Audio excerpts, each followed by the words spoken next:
Hello everyone, Assalamu alaikum. This is Juliana and welcome to Technology Bangla tutorial. বন্ধুরা, আমরা ইমোতে, ফেসবুকে কিংবা মেসেঞ্জারে কিংবা হোয়াটসঅ্যাপে যখন কাউকে কোনো পিক পাঠাই কিংবা কোনো ডকুমেন্টস কিংবা কোনো ভিডিও পাঠাই তখন কিন্তু তারা আপনার অপর পাশে যে ব্যক্তি আছে সে চাইলে কিন্তু সেই ভিডিও কিংবা সেই ফটো কিংবা সেই ডকুমেন্টস তার মোবাইলে সেভ করে রাখতে পারে কিংবা স্ক্রিনশট দিয়ে রাখতে পারে। তো আজকের ভিডিওতে আপনাদের দেখিয়ে দিব আপনি যখন একটি পিকচার অন্য কাউকে পাঠাবেন তখন কিন্তু সেই পিকচারটি শুধু একবারই দেখতে পারবে, সে চাইলে কিন্তু তার ফোনে সেভ করে রাখতে পারবে না এবং পরবর্তীতে সেই স্ক্রিনশট দিয়েও কিন্তু রাখতে পারবে না। তো ভিডিওটি খুবই ইন্টারেস্টিং একটি ভিডিও, তো অবশ্যই আমি মনে করি আপনার খুবই উপকারে আসবে। তো আমরা যারা এই প্রসেসটি জানি না তাদেরকে আমি অনুরোধ করব ভিডিওটি স্কিপ না করে সম্পূর্ণ ভিডিওটি দেখতে থাকুন এবং আমাদের ইউটিউব চ্যানেলে যদি আপনি নতুন দর্শক হয়ে থাকেন তাহলে আমাদের ইউটিউব চ্যানেলটি সাবস্ক্রাইব করে রাখবেন এবং ফেসবুক পেজটি ফলো দিয়ে রাখবেন। আর যারা অলরেডি এই কাজগুলো করে রেখেছেন thank you so much.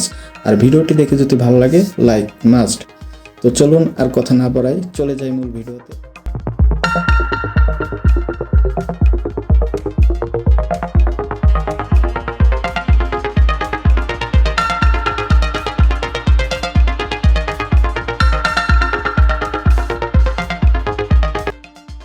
Welcome back বন্ধুরা, আপনারা দেখছেন আমার মোবাইলের হোম স্ক্রিন।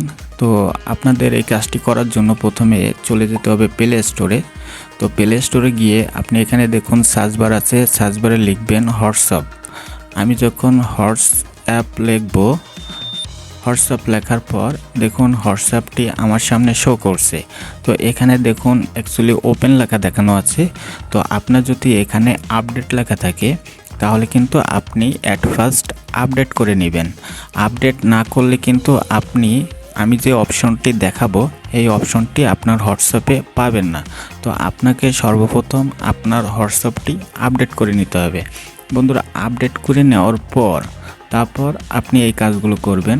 আপনি প্রথমে চলে যাবেন হোয়াটসঅ্যাপে যাওয়ার পর তারপর আপনার যে নাম্বারে আপনি কোনো ফাইল কিংবা ডকুমেন্টস পাঠাবেন সেই নাম্বারটি আপনার প্রথমে সিলেক্ট করতে হবে। তো মনে করেন আমি এই নাম্বারে একটি ফটো পাঠাবো, তো সেজন্য আমাকে এই নাম্বারটি প্রথমে সিলেক্ট করতে হবে। তো আমি এই নাম্বারের উপর টেপ করছি।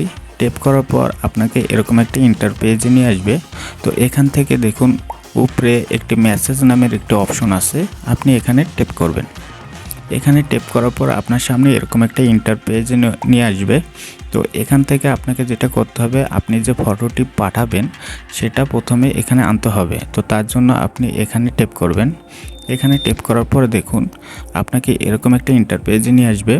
তো আপনি চাইলে আপনার ক্যামেরা দিয়ে ছবি তুলে তাকে পাঠাতে পারেন কিংবা এই যে এই পাশে ডকুমেন্টস কোনো ফাইল যদি চান তাকে পাঠাতে পারেন। তারপর আপনি চাইলে আপনার ফোনের গ্যালারি থেকে কোনো ছবি পাঠাতে পারেন কিংবা অডিও। এটা অ্যাকচুয়ালি আপনারা অনেকেই জানেন, তো আমি এ বিষয়ে আর কথা না বলি। তো আমি সরাসরি চলে যাব গ্যালারিতে যাওয়ার পর আপনি এখান থেকে ফটোটি প্রথমে আপনার সিলেক্ট করতে হবে। তো মনে করেন আমি এই ফটোটি সিলেক্ট করলাম, এটা আমি অন্যকে পাঠাবো। সে শুধু একবারই দেখতে পারবে, সে কিন্তু আর দ্বিতীয়বার দেখতে পারবে না এবং সে চাইলে স্ক্রিনশট দিয়ে রাখতে পারবে না। তো তার জন্য এখানে আপনার মূল কাজটি করতে হবে।